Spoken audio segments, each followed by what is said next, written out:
I have been caught. I have sleeved my Deception, Murder in Hong Kong cards in a very, very terrible way, as I can see in some of the comments that I received on my top 10 board game video. We have Matthew, who says, "Oi, please use correct size sleeves. You may ruin your cards even more like this." He's right. Yeah, sure. And Rue, who says, "Ack." I like that they both have like little expressive words. It's kind of cool. "Get some fitting sleeves for Deception, Murder in Hong Kong. I can't look at those cards peeking out." Smiley face. You know Rue's a nice guy because he's using a smiley face. And you know, it's a message that I needed to hear. And also, nice little smiley face at the end. And then, the most expressive and eloquent one of the three, we have this one. "What are these abominations of card sleeves you use for Deception, Murder in Hong Kong? They are way too wide, but way too short. Why? How? I can't. The cards look horrible with those scratched edges. This makes me really uncomfortable. Isn't using too small sleeves defeating the purpose of using sleeves in the first place? Other than that, yes, very solid list. But please, for the love of God, invest in some fitting card sleeves." Smiley face. Also a really nice guy. These two, you know, are really nice guys. I don't know about Matthew. There's no smiley face at the end, but I'm gonna take it. These are good pieces of advice. And yes, I should sleeve cards properly. So I've got this here, and I've recently learned that card sleeves that fit games are not that expensive. Oh no, now I'm gonna get comments about my board game being so out of whack here. Let me fix this real quick.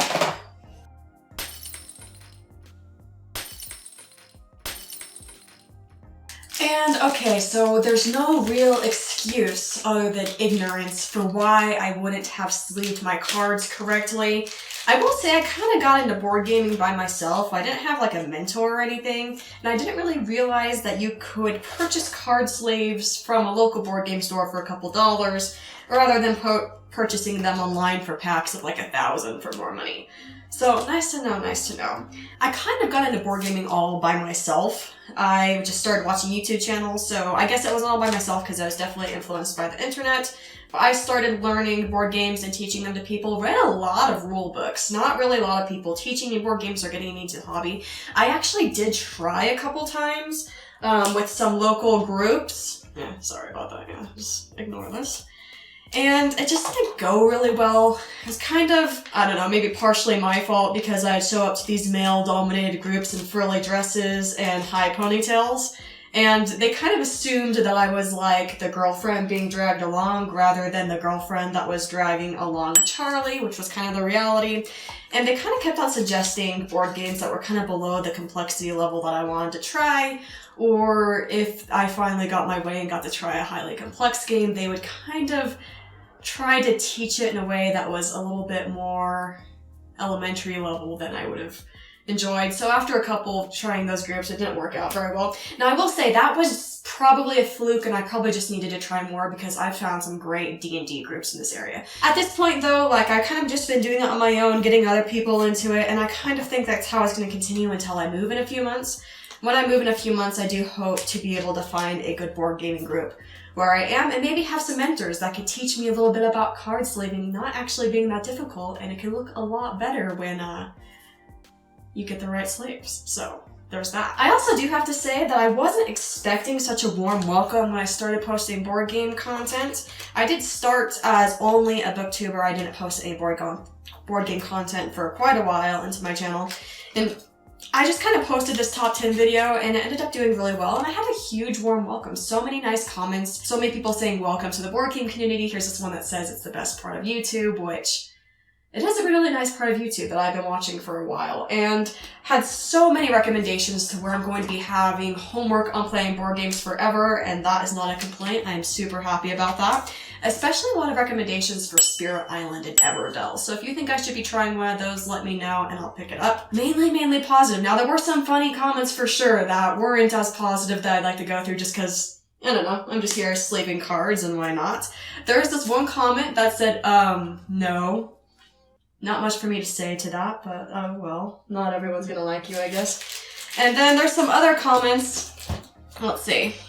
that are pretty interesting. Oh yeah, I had this like conspiracy theorist comment, which I think is kind of funny. And I kind of read into it to say it's a conspiracy theory. It could just be a random comment. But here we have this Sandra O'Shea saying, "Did you guys hear the knocking and screaming in the top 10 review?" So I live in an apartment complex in a downtown area, and there was probably a lot of knocking and screaming, and you probably will hear some in this video too, mainly because I'm filming on a day I really should not be noise-wise, and next time I get an apartment in a few months, one of the first things I'm going to do is look for an apartment that's not noisy. But no, I don't have any like children locked up in a closet anywhere or anything. I don't really like that type of life, so that's definitely not what that is, but yeah. So I'm just gonna clear that up for you guys. I am not breaking the law in any way that I can think of, actually. So, no children in closets. There's also this guy named Damien who's concerned for my mental health, and for that I'm very appreciative. He quoted me in the video, and in the video I must have said, "I like that almost every time I die." He says, "Everything okay there, partner?" I have to say that it kind of depends on the type of game. If I'm playing a competitive game, I want to win all the time, and I don't want to die. I want to get straight out there and not take it easy on anyone. Not that I always do win, but I do like winning competitive games. But when it comes to cooperative games, if the game is so easy that you're winning more than half of the time, I don't find it that fun. I like to at least minimally in a cooperative game when you're working with other people against the game, lose half the time. Ideally, I'd like to lose 80%, 90% of the time. That might be a little bit drastic, but that's my preference, because then when you win, you feel so accomplished and you feel like you finally beat something and you finally figured something out and you just feel like really smart and accomplished. So with cooperative games, yes, I love dying. This was referring to Robinson Crusoe. I love losing. It's great to lose, and you should lose most of the time if you want to get everything out of a cooperative game that can be gotten out of a cooperative game. And then I got this comment right here, which I really kind of want to talk about just because I don't know if he's onto something here. And the comment's gonna seem so anticlimactic after I say it, but I want to talk about this. This guy, that is under GW, I don't know if it's a guy or a girl, it's just GW, says very dated list.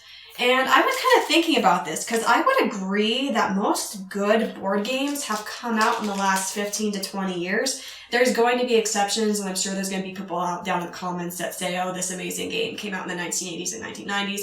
100% agree that that can happen, but most good games have come out more recently as modern board gaming has had better use of mechanics and better use of theme and figuring out a board game that is 100% satisfying, especially to someone who's looking for the types of board games I'm looking for. I don't know. I didn't know my list was that dated, but it might have been. I feel like a lot of the board games I threw on my top 10 of all time list probably were like 2015. I haven't played a lot of board games from 2021 or 2022, and I'm kind of wondering, am I missing out on something? No, I know, I 100% know I am. But has board gaming improved so much in that time period to where the new games have this huge disparity from the old games? And I kind of feel like I want to be trying more out. And to him, I'll say, absolutely, I want my list not to be dated. Please send me some games. The reason that I just have a little bit of a dated list, if you want to look at it that way, is just because I'm in my early mid-20s and don't have tons of money. So I haven't been able to like do a lot of Kickstarters. I haven't been able to always trend chase. I haven't always been able to be part of Cult of the New, just because that usually requires a little bit of disposable income, especially with board gaming, whenever every board game that's worth buying is like $50 minimum and probably more like $80. But yeah, I don't want a dated list. So give me some recommendations of some of the best games that have come out in the last year or two, and I'll try them out and let me know. Has board gaming improved that much in the last 5 years? Because if it has, I might be missing out on something. So yeah, to that guy though, buy me some games. I will 100% play them, and I will have a lot of fun doing it.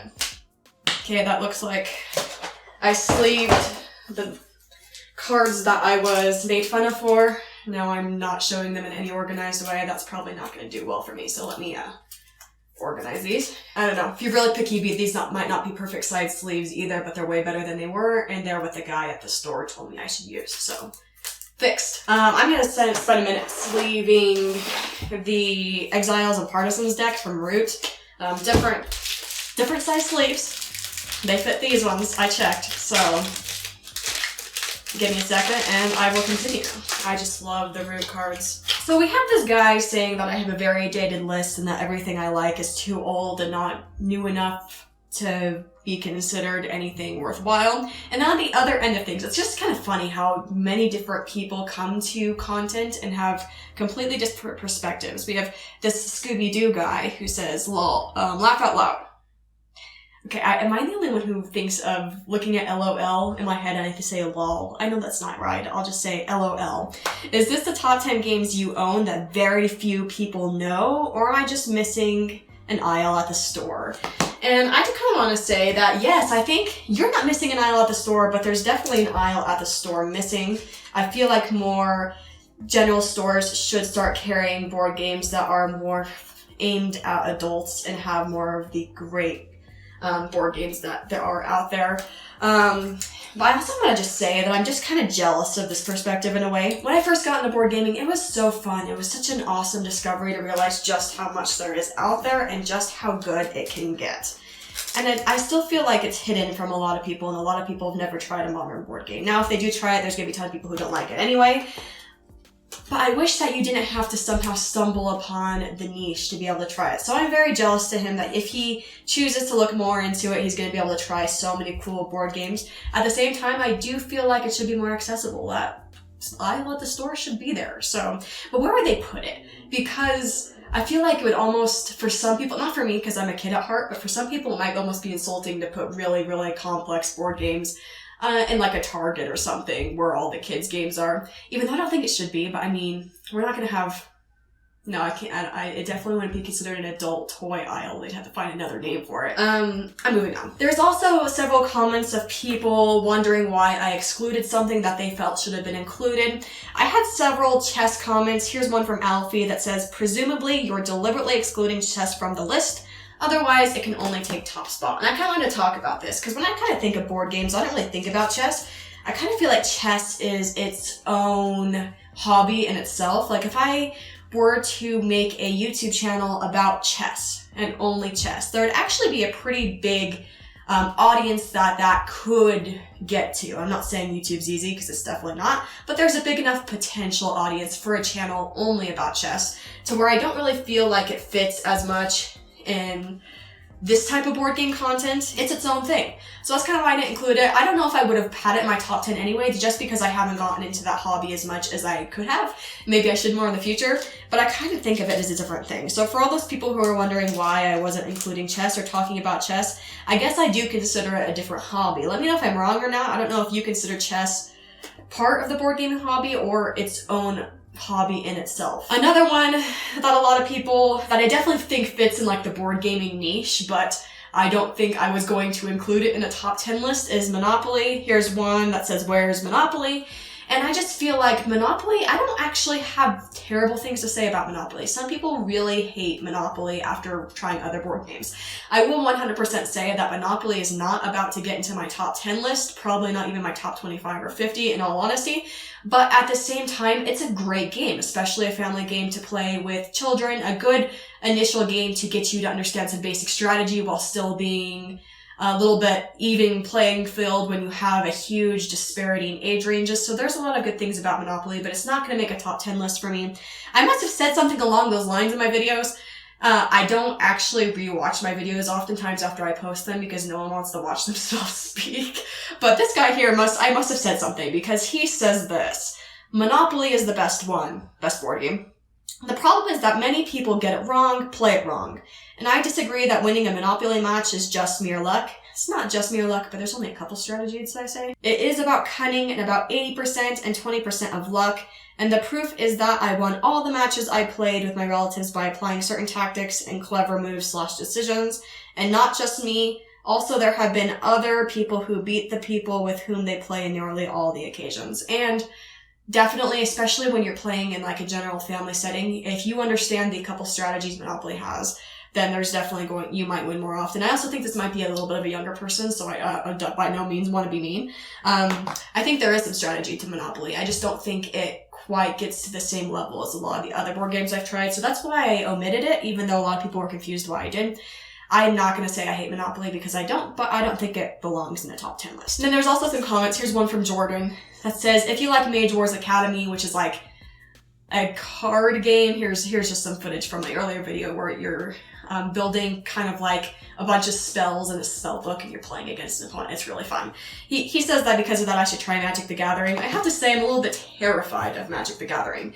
I don't know if it would have made my list if I had really played it before. I think I might have played it once or twice.